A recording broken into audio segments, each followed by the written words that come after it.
Election result വന്നിട്ട് ആ result കണ്ടപ്പോൾ എനിക്ക് തോന്നുന്നൊരു കാര്യം പറഞ്ഞുതരാം. CPM BJP ഡീല് നടന്നിട്ടുണ്ട്. അത് 100% ഉറപ്പാണ്. കഴക്കൂട്ടത്തെയും ചാത്തന്നൂരെയും നേമത്തെയൊക്കെ റിസൾട്ട് എടുത്തു നോക്കിയാൽ നിങ്ങൾക്ക് കൃത്യമായിട്ട് കാണാൻ പറ്റും.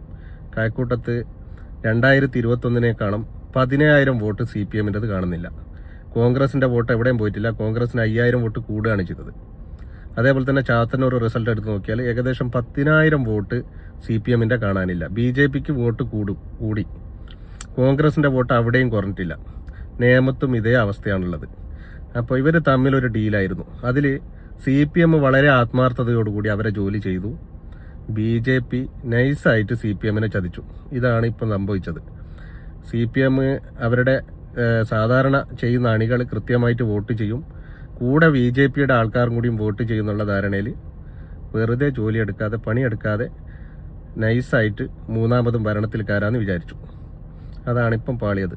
ഇപ്പോൾ ഡീല് നടന്നിട്ടുണ്ടെന്നുള്ളതിൻ്റെ ഏറ്റവും വലിയ തെളിവാണ് ഈ 3 റിസൾട്ട്. BJPക്ക് 3 സീറ്റ് കേരളത്തിൽ വാങ്ങിച്ചു കൊടുത്തത് CPM ആണ്. അതിലൊരു സംശയമില്ല. എനിക്ക് ഈ ഇലക്ഷൻ റിസൾട്ട് കണ്ടപ്പോൾ മനസ്സിലായ ഒരു കാര്യം ഇതാണ്.